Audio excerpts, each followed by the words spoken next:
সর্বাগ্রে আপনাদের কাছে এটাই বলতে চাই, একজন ভক্ত না হলে, নিরেট ভক্ত না হলে আর একজন ভক্ত চেনা যায় না। এটা তার প্রকৃষ্ট উদাহরণ। রামকৃষ্ণ বলেছে ডেকে, চল না তোকে সাগর দেখায় নিয়ে আসি। বিজয় কৃষ্ণ গোস্বামীকে বলেছেন, যে বিজয় কৃষ্ণ গোস্বামীকে বাবা লোকনাথ দাবানলের মাঝখান থেকে উদ্ধার করেছিলেন, সেই বিজয় কৃষ্ণ গোস্বামী। তো বিজয় কৃষ্ণ গোস্বামীকে নিয়ে চলেছেন রামকৃষ্ণ। সমকভাগে প্রেমের ঠাকুর রামকৃষ্ণ যায়, পিছনে পিছনে বিজয় কৃষ্ণ গোস্বামী ধায়। হাঁটতে হাঁটতে উঠে গেছে বিদ্যাসাগরের বাড়িতে। বিদ্যাসাগরের বাড়িতে উঠলে পারে দূর থেকে রামকৃষ্ণ বলেছে দেখে, ও বিজয়, ওই দেখ না একটা সাগর বয়ে যায়। বিজয় কৃষ্ণ গোস্বামী তাকিয়েছে যখন, তখন দেখতে পায় ওদিকে একমাত্র বিদ্যাসাগর ছাড়া আর কিছুই দেখা যায় না। তো বিজয় কৃষ্ণ গোস্বামী বলেছে, ঠাকুর তুমি যেদিকে দেখাও সেই দিকে তো বিদ্যাসাগর ছাড়া কিছু দেখি না। রামকৃষ্ণ বলেছে দেখে, তুই দেখিস বিদ্যাসাগর আর আমি দেখি ভক্তির মহাসাগর, জানা পারলে একটা ডুব দিয়ে আয় না। বিজয় কৃষ্ণ গোস্বামী আপনার মৃদু পদে ধরিত্রীকে স্পর্শ করে যখন গিয়েছে, তখন বিদ্যাসাগর আপনার গঙ্গা স্নান করে জল এনে তুলসী মাতাকে পূজা দিচ্ছিলেন, বিদ্যাদেবীর আরতি করতেছিলেন। বিজয় কৃষ্ণ গোস্বামী মনে মনে ভেবেছে, এই সময় ওনার পায়ে প্রণাম করা ঠিক হবে না। আহারের সময়, যোগের সময়, ধ্যানের সময় আপনার এই সময় মানুষের পায়ে প্রণাম করেন না। তো ভাবতেছে তাহলে ওনার যোগ পূজা শেষ হোক, আরতি শেষ হোক, এরপরে আমি ওনার পায়ে একটা প্রণাম করব। তো বিদ্যাসাগর আপনার দাঁড়িয়েছে, তখন আপনার জোড়হাত করে চোখ বুজে ও মনে মনে আপনার ওই বিদ্যাসাগরের মন্ত্র উচ্চারণ করতেছে। একেবারে তন্ময় হয়ে গেছে। কোনো এক সময় বিদ্যাসাগর দেখতে পায়, তার যখন পূজার আরতি শেষ হয়েছে, তখন বিদ্যাসাগর দেখতে পায় তার ভক্তিমান প্রসাদ তার দরজায়, ভক্তির পরাকাষ্ঠা তার দুয়ারে। বিদ্যাসাগর তাকানো মাত্র ভেবেছে, ও সাগর, তোর যে বেলা বয়ে যায়, এত বড় ভক্ত দুয়ারে আসলো, একটু ধুলি পাবি না, তা কি হয়? সাথে সাথে বিদ্যাসাগর অষ্টাঙ্গে ধুলাই লুটিয়ে প্রণাম করেছে বিদ্যাসাগর বিজয় কৃষ্ণ গোস্বামীর পায়ে। আপনারা বলেন, প্রণাম করতে এসেছিল কে? বিজয় কৃষ্ণ গোস্বামী। প্রণাম করেছে কে? বিদ্যাসাগর। যখনই হাতের স্পর্শ পেয়েছে, তখন আপনার তার ধ্যান ভেঙে গেছে। ধ্যান ভেঙে দেখতে পায় সাগর তার চরণে লুটায়। তখন আপনার বলেছে বিজয় কৃষ্ণ গোস্বামী, এ কি করলে তুমি? ঠাকুর তোমার কাছে পাঠিয়ে দিল যাতে তোমার সাগরে স্নান করে আমি সমস্ত অবিলতা থেকে বিমুক্ত হতে পারি, আর তুমি কেন আমার পায়ে প্রণাম করলে? বিদ্যাসাগর জোড়হাত করে চোখের জল ছেড়ে দিয়ে বলেছে, যে নদীতে ঠাকুর স্নান করতে পাঠিয়ে দিয়েছিল, সেই নদীতে এতদিন নোনা জল ছাড়া কিছু ছিল না। তোমার মতো ভক্ত পরশে নোনা কেটে গিয়ে যদি ভক্তির উদয় হয়, তাই বিদ্যাসাগর তোমার পায়ে প্রণতি জানায়। এই জন্য বাবা মা, ভক্ত না হলে ভক্ত চেনা যায় না। আপনি যদি ভক্ত চিনতে চান, তাহলে আপনাকে শুদ্ধ ভক্ত হতে হবে, নাহলে ভক্ত চিনতে পারবেন না। আপনারা যারা ইউটিউব চ্যানেলে আমার পাঠ শুনেন, পৃথিবীর 195টা রাষ্ট্র এখন আমার পাঠ শুনে, 1-2 জন হলেও, ইডেন, মরিশাস, টাঙ্গানিকা, ফিজি, এরপরে America, Russia, France, German, Czechoslovakia, Hungary, Bulgaria, বিভিন্ন দেশ থেকে আমার ফোন আসে। আপনারা দেখবেন আমার ইউটিউব চ্যানেলে বিদ্যাসাগরের এই মাতৃভক্তিটা এত মধুর করে আপনার গৃহীত হয়েছে পৃথিবীতে, যেটা আমার কাছে খুবই আপনার প্রাণে স্পন্দিত হয়। আপনারা সবাই জানেন যে আমি ধরেন 85 সালে পাঠ করেছি মেট্রিক। তো যখন ছোট সময় পড়াশোনা করেছি, তখন বিদ্যাসাগরের মায়ের ডাক নামে একটা প্রবন্ধ ছিল। আপনারা হয়তো অনেকে পড়েছেন। মায়ের ডাক একটা প্রবন্ধ ছিল, অর্থাৎ মা তাকে চিঠি লিখেছিল, খোকারে, এত তারিখে তোর ভাইয়ের বিয়ে, এই উপলক্ষে তুই বাড়িতে আসবি। তো তখন বন বাদার পরিত্যাগ করে একেবারে বৃষ্টিমুখর দিনে ধরিত্রী যখন সিক্ত ধারায়, ঠিক সেই সময়ে চিঠিটা বিদ্যাসাগরের হাতে পৌঁছেছিল। বিদ্যাসাগর হাতে যখন চিঠিটা পেয়েছিল, তখন দেখতে পায় তার আদো আদো অক্ষরে তার মায়ের হাতের লেখা।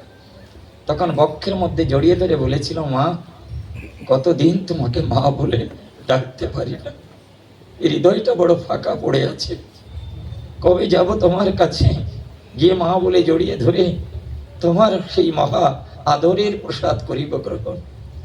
বিদ্যাসাগর তখন আনন্দে আটখানা হয়ে চিঠিটা নিয়ে ছুটে গিয়েছে প্রিন্সিপালের কাছে, গিয়ে বলেছে, মাস্টারমশাই, আমার মা আমাকে ডেকেছে, চিঠি লিখেছে, আমাকে একটু ছুটি দেবেন? মাস্টারমশাই বলেছে, না না, ছুটি পাওয়া যাবে না, এই বৃষ্টির দিনে মাস্টারমশাইরা চলে গেছে, ছুটি পাওয়া যাবে না। তা হাজারবার মিনতি করে বিফল মনোরথ হয়ে আপনার রিক্ত হস্তে ফিরে এলো বিদ্যাসাগর। এসে টেবিলের উপরে মাথাটা নুইয়ে দিয়ে চোখের জলধারা ব্যক্ত করতেছে। যখন আপনার সমস্ত নুড়ি পাথর বিমুক্ত হলো, তখন তার মন তাকে বলতেছিল, ও সাগর, এই চাকরিটা চলে গেলে হয়তো আরেকটা চাকরি পাবি, কিন্তু মায়ের ডাক চলে গেলে আর নাও আসতে পারে, তাহলে কেন চাকরিটার জন্য মায়ের ডাককে ছেড়ে দিবি? চোখের জলকে কালি করে রিজাইন লেটার লিখে প্রিন্সিপালের কাছে গিয়েছিল, মাস্টারমশাই, আমার মা ডেকেছে, তাই আমি আপনার চাকরি থেকে রিজাইন দিয়ে আমি আমার মায়ের কাছে ছুটে গেলাম। যখন এক পা বাড়িয়েছে, প্রিন্সিপাল ভেবেছে মনে মনে, এমন মাতৃভক্তির পরাকাষ্ঠাকে যদি আমি আজকে শ্রদ্ধা না করি, তাহলে আমার মা স্বর্গে বসে আমাকে আশীর্বাদ করবেন। তাই ডাক দিয়ে বলেছে, শোনো, যাবার আগে একটু শুনে যাও, একটা কথা নেবে, তোমার তো মা আছে, বাড়িতে গিয়ে তুমি মা বলে একটা ডাক দিবে, কিন্তু জানো, আমার আতুর ঘরে আমার মা আমাকে ছেড়ে চলে গেছে। মা কি জিনিস আমি তো জানি না। মানুষ যখন মা বলে ডাকে, তখন আমার ভারাক্রান্ত হৃদয়টা অবসাদে ভরে যাবে। তাই তুমি আমার একটা কথা নেবে, আমি তোমাকে ছুটি দেব, কিন্তু একটা সত্য আছে। প্রথম গিয়ে তুমি নিশ্চয়ই তোমার মায়ের পায়ে একটা প্রণাম জানাবে, আমার মিনতি নেবে, আর একটা প্রণাম তুমি আমার হয়ে তোমার মাকে দেবে, যাতে তোমার মায়ের মধ্য দিয়ে আমার মায়ের কাছে আমার ভক্তির প্রসাদ পৌঁছায়। ছুটি পেয়ে আনন্দে আটখানা হয়ে বিদ্যাসাগর দেখতে পায় বিজলি চমকায়, অন্ধকার হয়ে আসছে, পৃথিবীটা মনে হয় অমনিসার অন্ধকারে ঢেকে যাচ্ছে, সূর্য দেবতা পাটে বসে গেছে। বিদ্যাসাগর আপনার মায়ের এই আশীর্বাদ সম্বল করে ধরিত্রীকে পদ স্পর্শ করে ক্ষিপ্র গতিতে ছুটেছে। সূর্যদেবকে ডেকে বলেছে, সূর্যদেব, তুমি ডুবে যেও না, সূর্যদেব তুমি ডুবে যেও না, তুমি যদি ডুবে যাও, তুমি যদি আমাকে ফাঁকি দিয়ে লোকান্তরিত হয়ে যাও, আমি দামোদর নদী পার হতে পারবো না। আপনার কদ্মাক্ত দেহি ধরিত্রীকে পদ স্পর্শ করে যখন ছুটে গেছে, সূর্য দেবতা ধরিত্রীকে পরিণতি জানিয়ে পশ্চিমা দিগন্তে চলে গেছে।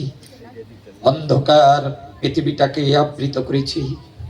নদীর কিনারে গিয়ে দাঁড়িয়েছি, দাঁড়িয়ে দেখতে পায় দামোদর আপনার পৃথিবীতে আপনাদের আছে জানা একটা মাত্র নদী, যে নদীতে সীসার বাচ্চারা রাখা যায় না। পৃথিবীর সবচেয়ে খরস্রোত নদী দামোদর নদী। আজকে দামোদর কি করেছে, তার বুকে যে ঢেউ ওঠে, আজকে ঢেউ 10 গুণ আপনার গগনচুম্বী ধারায়। কেন? আজকে দামোদরের ও বড় আনন্দের সময় বয়ে যায়। দামোদর ভেবেছে মনে মনে, এত বড় মাতৃভক্তের আমি পরশ পাবো, আমার জনম ধন্য হয়ে যাবে। তাই দামোদর আজকে ফুলে উঠেছে, ফুলে উঠে তার অভিব্যক্তি ব্যক্ত করতেছে। বিদ্যাসাগর যখন আপনার নদীর কিনারে গিয়ে দাঁড়িয়েছে, তখন আপনার বিজলির আলোকে, বিদ্যুতের আলোকে দেখতে পায় খেওয়া ঘাটে খেও নেই।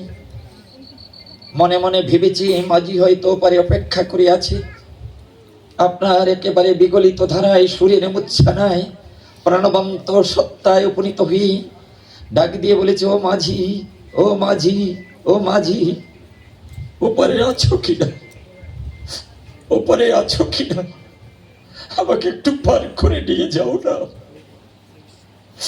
ও মাঝি, মাঝি গো, আমাকে একটু পার করে নিয়ে যাও না। ওপার থেকে প্রতিধ্বনি ফিরে এসে বলতেছিল, মাঝি নাই, নাই, নাই, ওরে নাই। বিদ্যাসাগর ভেবেছে মনে মনে, এত গহীন নদী আমি পাড়ি দিয়ে যাব কি করে। এক গণ্ড দামোদরে জল হাতে নিয়ে বলেছে, দামোদর, তুমি তো গঙ্গারই একটা ধারা প্রবাহিত হও। এই জগতের সমস্ত জলরাশি যদি মাতৃরূপে প্রতিভাত হয়, তাহলে তুমি তারই তো একটা অংশ। তুমি যদি মায়ের সত্তায় উপনীত রও, তাহলে আরেকটা মা আমাকে ডাক দিয়েছে, তুমি আমাকে পার করে দেবে না, না হলে মায়ের মর্যাদা যে থাকে। তাই তোমার কাছে প্রার্থনা জানাই, তুমি আমাকে পার করে দাও। ভক্তির অর্ঘ যখন ফোটায় ফোটায় নিপীড়িত হয়, যখন সমস্ত হৃদয় মন্দির আবিলতা শূন্য হলো, যখন শ্রী গুরু শ্রীপাদ পদ্মে এই ডাক পৌঁছে গেল, ভগবান দেখলেন এত বড় মাতৃভক্তকে যদি আজকে আমি পার করে নিয়ে আসি, জগতে যে মা বড় এটা প্রমাণ হবে না। তাই ভগবান ওপার থেকে মায়ের সুর ধরে বিদ্যাসাগরকে ডেকে ডেকে বলতেছিল, সাগর, ওই নদীতে তুই ঝাঁপ দে, ও নদীতে বেশি জল হবে না। যখন মা মা বলে, যখন নদীর মধ্যে ঝাঁপিয়ে পড়েছে, দেখতে পায় গহীন নদীতে হাঁটু জল হয়ে গেছে।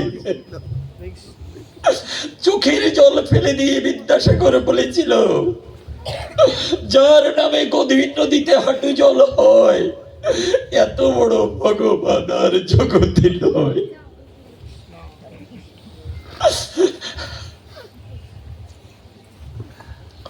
মায়ের নামে পার হয়ে যখন ছুটে গিয়েছে কিনারায়, মনে মনে আনন্দের পহারা বিকায়। ভেবেছে মনে মনে, এই রাত্রে দ্বীপ্রহর জনি সমাগত, ঝিঝি পোকার শব্দ ছাড়া কিছু আর কর্ণকুহরে নয়। গিয়ে মাকে ডেকে বলবো, মা দেখো না, তোমার নামে আমি গহীর দামোদর নদী পার হয়ে এসেছি। এই কথা ভেবে ধরিত্রীকে পদস্পর্শ করে ক্ষিপ্র গতিতে যখন ছুটে যায়, ঘরের কাছে মাটির ঘর, গোলের পাতার ছাউনি, পাশে গিয়ে যখন আপনার ওই পদধ্বনি হয়েছে, ঘর থেকে মা ডাক দিয়ে বলেছে, ও খোকা এলি, ও খোকা এলি। কত বড় একটা প্রফেসর, বিশ্বখ্যাত যার নাম, কেন তাকে খোকা বলে ডাকলো? সন্তান যত বড় হোক না কেন, বাবা মার কাছে কখনো বড় হয় না। বাবা মার কাছে সন্তান বড় হলে বাৎসল্য প্রেম থাকে না। তাই বাৎসল্য প্রেমের সুতায় বেঁধে চিরকাল সন্তানকে বুকের মাঝে খোকা রূপেই সাধনা করতে চায়। ডাক দিয়ে বলেছ, খোকা তুই এলি। বিদ্যাসাগরের দুটো পা পাথরের মতো নিশ্চল হয়ে গেল। এত গহীন রাত্রি, পৃথিবী ঘুমোয়, আমার মা এখনো জেগে আছে। একটুখানি হেঁটে গিয়ে দেখতে পায় দরজাটা দ্বিধাগ্রস্ত ছিল। দেখতে পায় মা একটা মাটির পিদিমে তেল দিয়ে জোড় হাতে বসে আছে, যেন কারই অপেক্ষায়। ডাক দিয়ে বলেছে, মা, ও মা, জগৎ ঘুমায়, তুমি কিসের আশায় বসে আছো? বলে, খোকারি, জীবনে কোনোদিন গোবিন্দকে পূজা না দিয়ে অন্ন গ্রহণ করি নাই। আমি যখন গোবিন্দ মন্দিরে যেতাম, ভগবানকে পূজা দিয়ে বলতাম, ঠাকুর, আমি যদি মা হই, তাহলে একটা সচ্চিদানন্দ সন্তানের যেন মা হতে পারি, আমি যেন একটা পবিত্র সন্তানের মা হতে পারি। ওরে খোকা, আমার সাধনা কখনো বৃথা যেতে পারে না। তাই আমি ভেবেছিলাম, যদি তোর এই চিঠি তোর কাছে পৌঁছায়, সমস্ত বিপত্তি দূরীভূত করে আমার সন্তান আমার কাছে ফিরে আসবেই আসবে। তাই ভাবতেছিলাম যদি কোনো কারণে রাত্রি গভীর হয়ে যায় আর যদি তুই দামোদরের কিনারে এসে খাওয়া না পাস তাহলে কি করে পার হবি। তাই বিশ্বাস কর এই ছোট্ট পিদিমে তেল দিয়ে আমি ভবপারের কান্ডারির কাছে প্রার্থনা করে বলতেছিলাম, ঠাকুর আমার সন্তান যদি তোমার কিনারায় আসে তুমি নিজে মাঝি হয়ে আমার সন্তানকে পার করে নিয়ে এসো, তুমি পার করে নিয়ে এসো।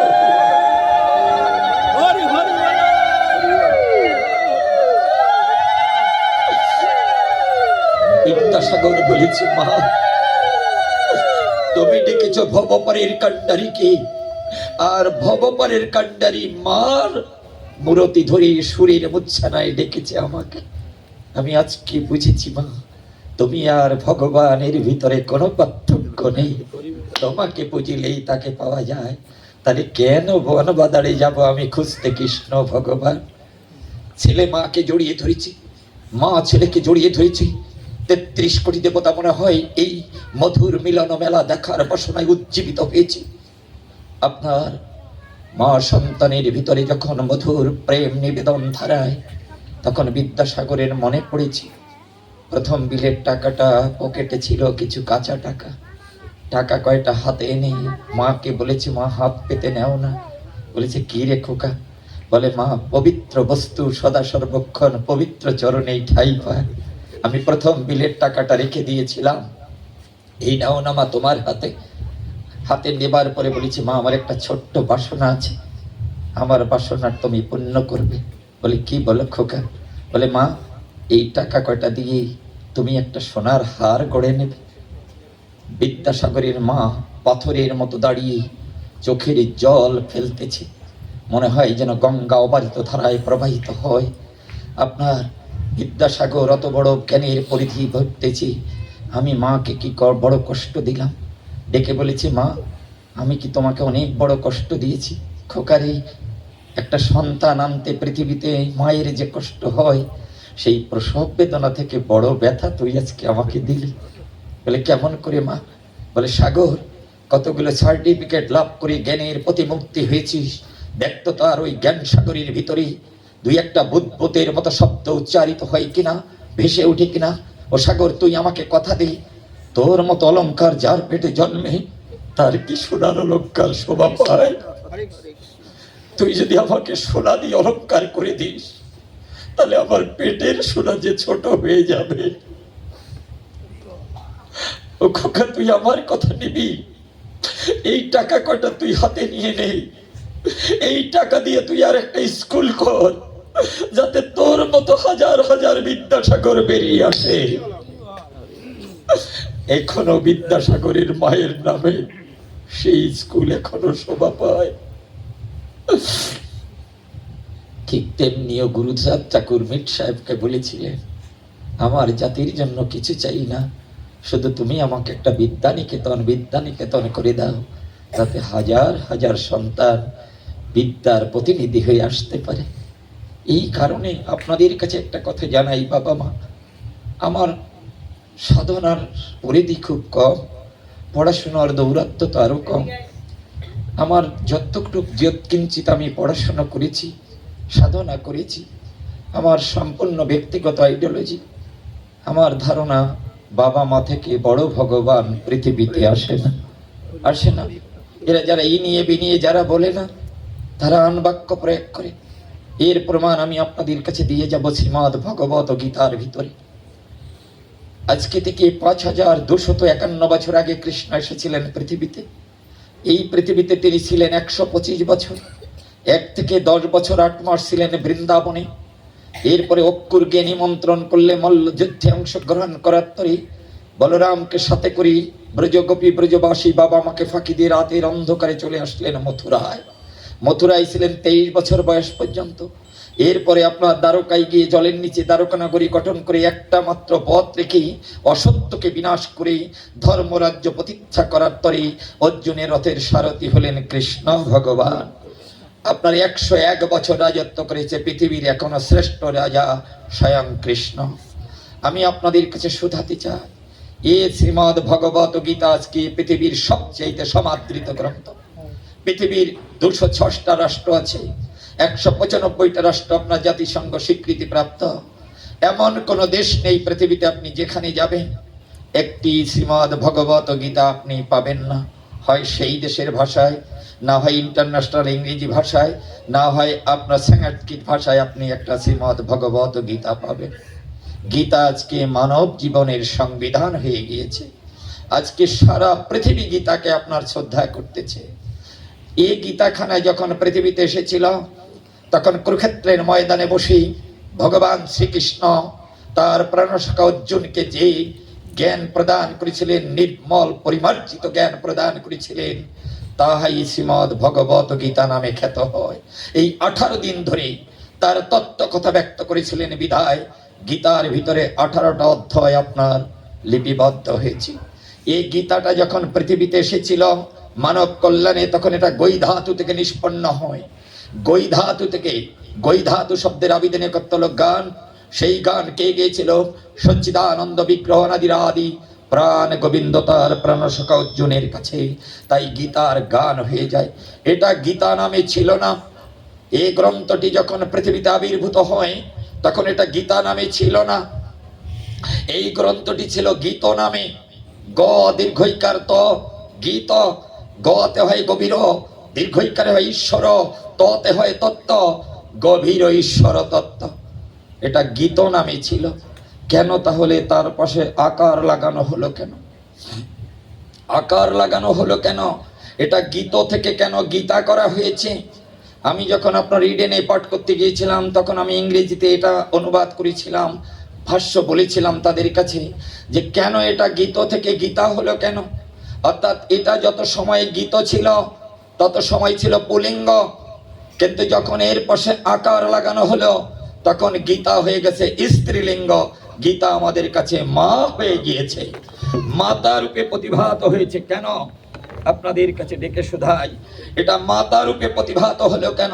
একটা মা ছাড়া যেমন সন্তানকে তার মধুর সুধা দিতে পারে না, ঠিক গ্রন্থ যদি মাতা না হয় তাহলে ভক্তকে ভক্তির প্রসাদ দিতে পারে না। এই কারণে গীত থেকে এটা গীতা হয়ে গিয়েছে। আপনারা যখন গীতা পাঠ করেন, জ্ঞানী ভক্ত যারা আছেন তারা আপনারা একটা স্বস্তিবাচক মন্ত্র উচ্চারণ করেন।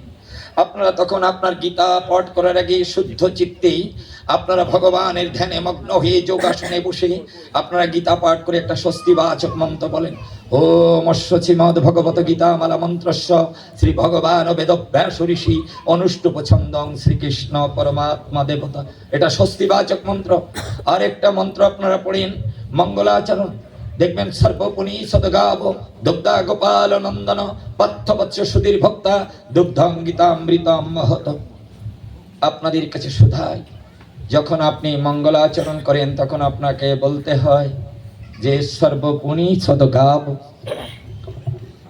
আপনারা যখন পূজা দিতে যান, বিবেকানন্দ গোসাইকে পূজা দিতে যান, গোস্বামীকে কৃষ্ণ পূজা দেন, হরি ঠাকুরের পূজা দেন, যার পূজা দেন, লোকনাথের পূজা দেন, দেখবেন বেদজ্ঞ ব্রাহ্মণ যদি হয় আপনাদের হাতে ফুল পাতা দিয়ে বলে এইবার আপনারা চোখ বুঝে এই মন্ত্রটি উচ্চারণ করেন। বেদ বেদান্ত বেদাঙ্গ স্থানে বলে কিনা?